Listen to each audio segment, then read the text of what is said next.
All right, so what is up? What is going on? Another video today for the 4Runner. I want to went ahead and just made an exhaust clip. I've been getting questions about if I still have the stock exhaust for this vehicle. I don't. What is done to this vehicle for the exhaust? Everything is factory except for the catback.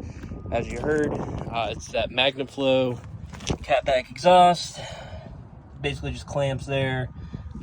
And there is no initial tailpipe that sticks out.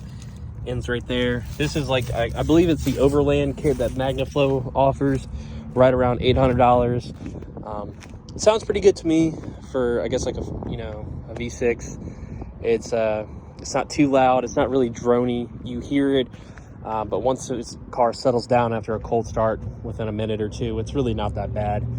Coming from a guy that has a V8. So I wanted to get into this video basically to first talk about, so I took this to get the oil change at Ironwood Automotive Friday. I was talking to them about putting a supercharger on this, like the one that they did. I believe it's a green 4Runner. I think it's like a 99 or something. I think it's a limited, actually, from what I remember seeing. But I was basically just kind of asking them, what goes into this? Is there tuning involved? All the questions that you would ask. Basically, my first question was, something that's right at basically 200,000 miles. They did the same, or the owner of the other 4Runner put a supercharger on his, from what I remember, they said right around the same mileage, a little over 200,000 miles. This is, as far as I know, has the same factory transmission and factory engine. Any oil leaks or anything has been taken care of, from the valve covers to any oil leaks since I've owned it. So all of that has been taken care of. There's new gaskets for the valve cover gaskets. And the transmission has been serviced multiple times. So as you can see, we have the radiator. There is no pink fluid, as the coolant and the transmission core fluid likes to intermix. So you always have that serviced. I've tried to take care of this thing as much as I can. As you can see, I've modded the hell out of it. But with that being said, I've tried to, along the way, take care of anything that's needed to be fixed. Like doing the lift kit on this, I made sure anything suspension-wise, if it's old, throw it out, we'll replace it with something new. Going to the extensive, issues of fixing the center diff with the pan hard bar correction kit and track bar, the adjustable one, and then also just adding the upper and lower control arms, or track bar arms, whatever you want to call them. The extended travel CV boots here are axles, so they're a little longer, or I think the boot covers are a little longer, so I wouldn't have to worry about over time. I've heard stories of 5,000 to 10,000 miles after lifting, 4Runner, the boots rip and then it starts slinging grease everywhere. So I try to do my homework. I try to basically just cover all the ins and outs and make sure that this thing is ready to go. So there is no issue. Obviously, issues are going to happen along the way, no matter what.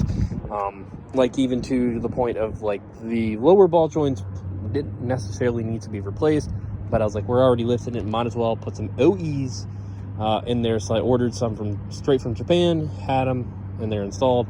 And when I looked at the other ones, there was, plenty of life there left, but again, didn't know the last time that stuff had been switched out. So that being said, when I go back to answering, or the answer I got for the transmission, when I was talking to Ironwood Automotive, they said, the supercharger is not so much torque base is what I'm used to coming from the Mustang. It's more like a horsepower kind of gain, which makes sense in its own way. So that's something you really wouldn't have to worry about. Obviously, there is going to be more torque there, but it's not enough to where it's you have to worry about breaking the transmission. Toyota did engineer, I believe, work with Magnuson to create the TRD supercharger through Magnuson at that time. Now they still do make it, so you can buy basically, I guess if you want to call it the head unit, so you can buy it to have it put on. So the kit doesn't have a lot of stuff and tails that goes into it. So the next step was, the question to go to the next step was basically, get that, yeah. What are some of the stuff maintenance wise for the other 4Runner that were done checking upon before putting the blower on there? A leak down test, definitely something that they suggested. or recommended, you know, any tune-up maintenance that would have to be done. If you're there, you know, I want to go ahead and do it. So, you know, have a leak down test before getting into that type of stuff. So I would probably just take the vehicle there, have that all done, have a tune-up done, and then, you know, while they do the leak down test and everything, they check it all. So that way there's no issues or anything. You know, say I buy a supercharger and, you know, you can't really return it. I don't know the return policy, but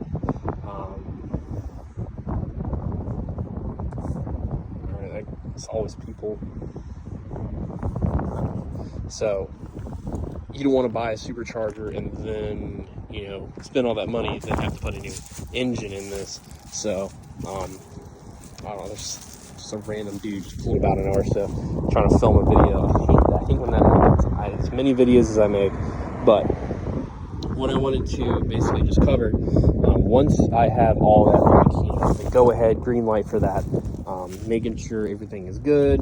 I don't want any stuff blowing up, you know, making sure that, you know, the transmission fluid is good, and then everything is serviced.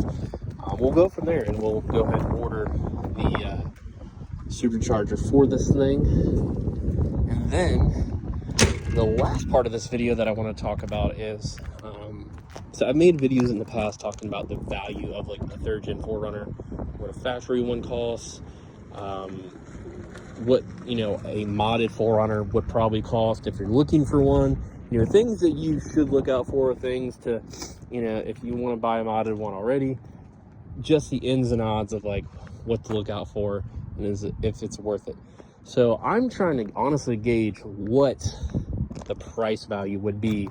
You know, say I put the supercharger on it. That's the, you know, end goal here very shortly is to do that. Say everything is good to go, got the green light, you know, all the maintenance is done, put a supercharger on this.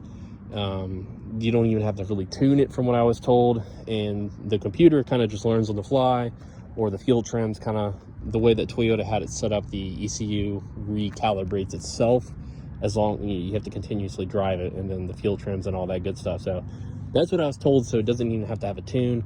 So once all that stuff is on, you know, completed with everything that I've already added to the vehicle, I wonder how much this thing is, you know, really worth at the end of the day. Now, there's 2 ways you can kind of go about that. You know, I could say, you know, after driving it for 3 months, I want to get into something else. I want to sell this 4Runner. It's got a supercharger on it. You don't really see that many around. You know, it's 200,000 miles, but it has all these, you know, cool lights, the ditch lights, the basket, wheels, tires, suspension, lift, you know, all the skid plate and tire setup and all that, you know, all that good stuff. So, you know, I could list out everything from retrofitted headlights to the, you know, bug guard, I guess. I don't even know.